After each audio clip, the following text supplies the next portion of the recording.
Welcome back to Sushimi's House. I'm your loving host, Master Sushimi, joined today by my sweet sister, Ice Ice Bubbie. Hello. And we are back with some more Paper Mario: The Thousand Year Door. I don't know that we said that at the beginning of last session.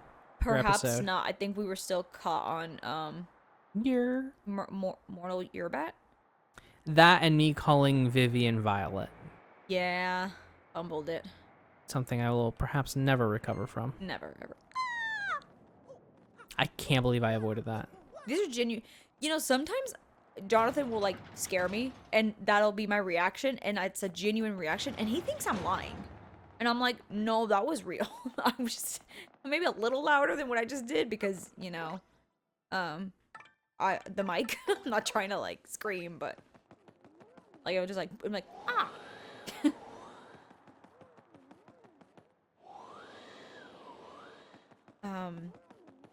I might No. need your help here, because it's been a minute since I did this quest. I'm gonna give you a little bit longer just because I'm so curious to see if you can pull this off, and then I'll look it up.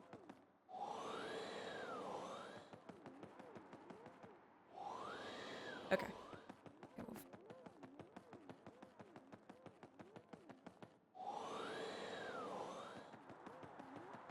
I might also just be in the wrong spot.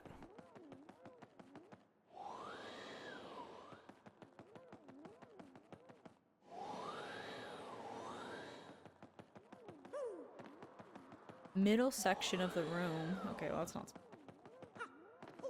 I was gonna say, because I've definitely done it in the middle of the room.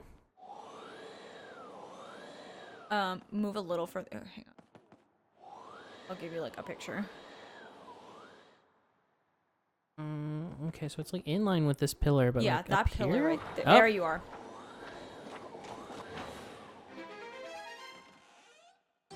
Cute. Speaking of Jonathan scaring me though, I accidentally scared him very badly. I really did feel terrible. A longer story, but there's like parts of it that are good and funny, etc., etc. So I was telling Sush off camera, that I'll tell now too, that I was on the phone with one of my, childhood best friends for like 2.5, almost 3 hours last night. Her and her husband actually, because her husband was like in the room, and so she was like, put it on speaker. And we were talking about the fact that Jonathan's grandfather passed away like a month ago, and just it just like came up, and I was like, he's fine. And then just we were the three of us, because she is half Panamanian. Her husband is, I believe, Mexican. I could be remembering that wrong. And then of course we are like Ecuadorian. Just talking about like how cultures like grieve. And he's whiter than sour cream. Jonathan. Yeah, like how like culturally people like grieve differently. Like at least for us specifically, it's like you do the 12 nights where you're gathered and talk about your loved one, etc. Oh god, yeah, that thing. Yeah. So much. Which is, yeah, it's a lot, but at the same time there is something nice about it, in the sense of I like the aspect of sitting around eating with loved ones, being surrounded by friends and family to talk about the loved one in a good and bad way. Like you kind of talk about it all, you cry, you laugh, you get mad, you just talk, you're kind of hashing it out, which is kind of nice. But I talked about how I like missed out the 3 family deaths we've had so far. I've not really had that because like it hasn't lined up. One of them, the one that would have been most impactful, I wasn't even in town. So anyway, so talking about this, I'm talking about the time when our grandmother passed away, now over 10 years ago. And what? I need a bomb. Oh. I thought I maybe needed to like get through spikes using Vivian or use wind with flurry. We already did that, even though you brute forced your way through it, because you would have needed to wait on Vivian for the spikes, right? No, because this is before you get Vivian. That's where you get the like chest or the key. Sorry. Okay, never mind. I was thinking of something else, because I know there is a room you eventually have to get through with Vivian because of spikes. I think that might be in the like dark castle. Like that might be end game. Maybe. But at any rate, so, talking about the morning and everything. And I brought up, like, yeah, when our grandmother passed away 10 years ago, like, our parents very quickly left for, like, the funeral. And, like, you were affected. Our aunt that was like happened to be here in town, like wasn't the best at being comforting, not because she's mean, just because she, I don't know, couldn't like handle it, I guess. And no, then, she's just bad at being a person. I love her to death. She's like, she's got all the warmth of an ice cube. She has softened up and warmed up a lot over the years, I think. But yeah, younger, not so much. Oh. And then, you know, we're talking about it, you know, then this best friend of mine adds, yeah, not helped by the fact that I like made a joke about your grandma being dead. And I was like, that's right, you did. I do not remember this. So this paints her in a really bad light, but there is a reason why. So first of all, this friend is terrible with death.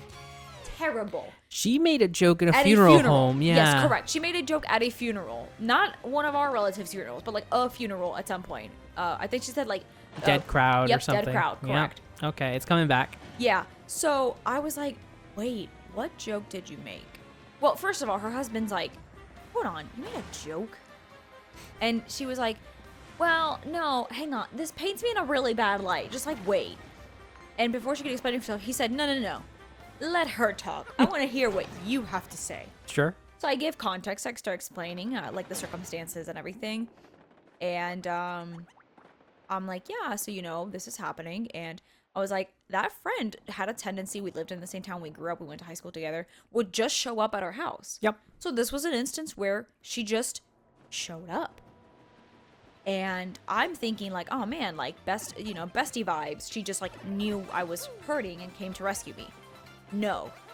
I remembered it as she had come to cry to me about her own trouble of something non-death related. And she reminded me, it was like, she had gotten dumped recently and had described to a different guy friend the perfect date she wanted to go on. And shortly after she got dumped, that guy friend took his girlfriend on that exact date. Oof.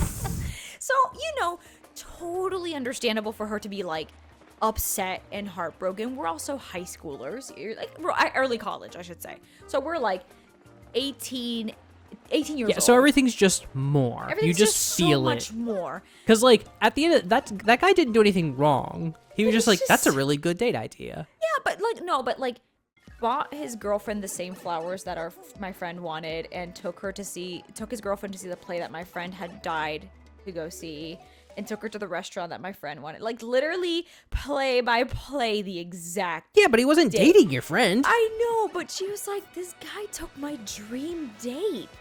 After I got dumped, like I described that date because I wanted that date for my anniversary, except I got dumped right before our anniversary, and then took his girlfriend. I was like, yeah, it sucks. Dude was just, hey, game recognized game. But meanwhile, he was just playing the game. I didn't even remember that because, of course, I'm not emotionally available. Was that when she showed up to our house drunk? Or was that a different time? Different time. Okay. And you know, I'm of course not emotionally available because like my grandma just died. Sure. So she's kind of like you're not really like reacting. Like what's the? And I was like, well, no. My grandma died. She goes, did she actually this time? What the fuck? But so at this point, her husband is like unacceptable. Like he is like, what is wrong with you? And she's like, wait.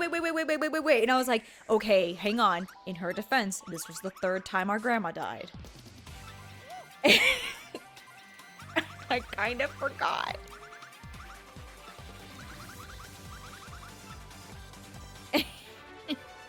Yeah. Yeah, we just get Miss Mouse. Yes, we get Queen. So I love her. Yes, Queen. You and Vivian are like babes. I love you.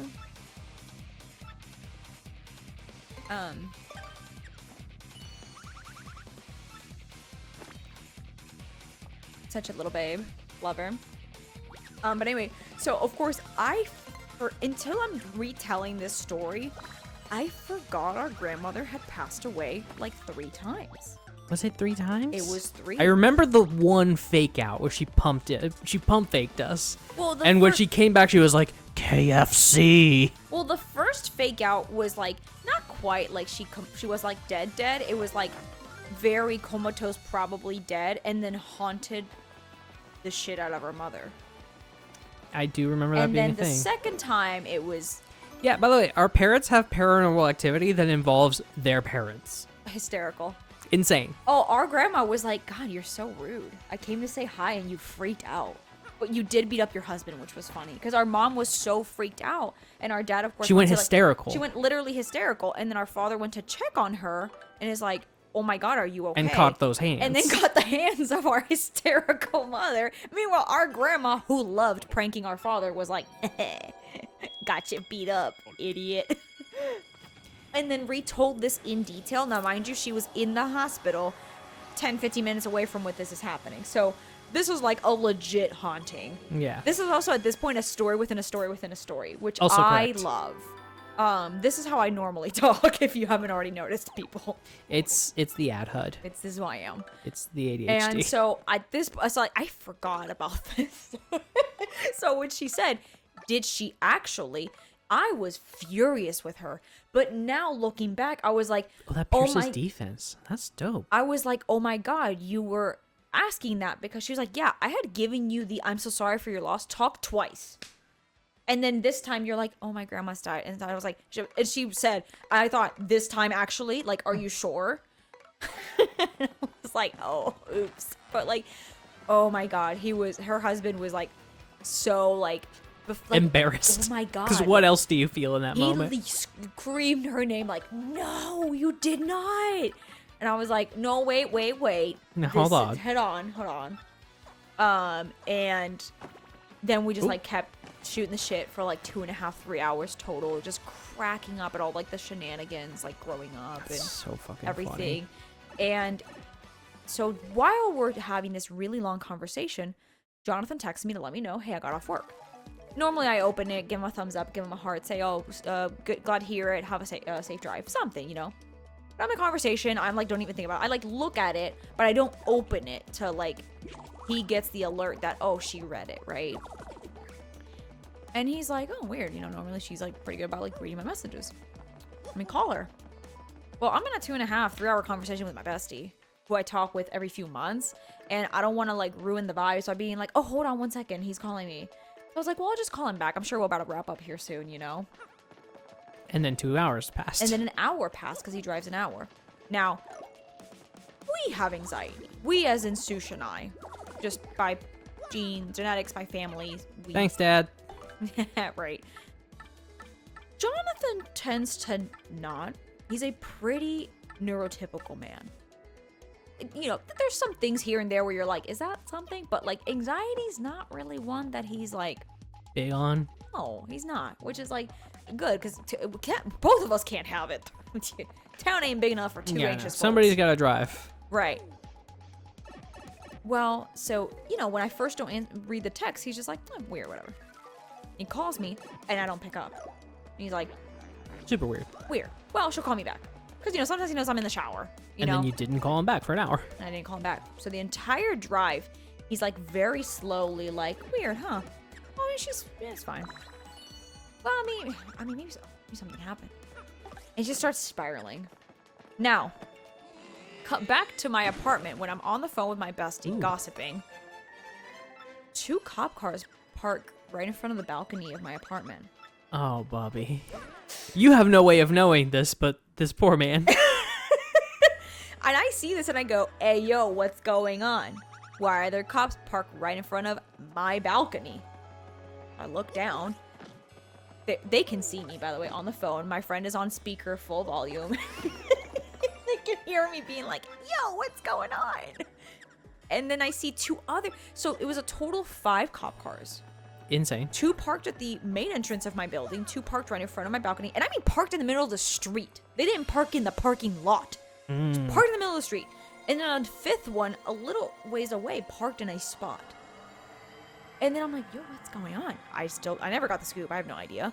But at one point, an ambulance shows up, no lights on. So I'm like, well, someone's dead. Because they clearly weren't in a hurry. Now cut back to Jonathan, who drives up to our apartment. I haven't answered a text. I haven't answered a phone call. And he drives up to 5 cops in an ambulance right in front of our apartment. And he's like, she's dead. That's a bad look. She fucking died. Dumbass fucking slipped in the shower and is dead. He like runs to the apartment. Runs. And then as he approaches the door, he hears me. Cackling on the phone.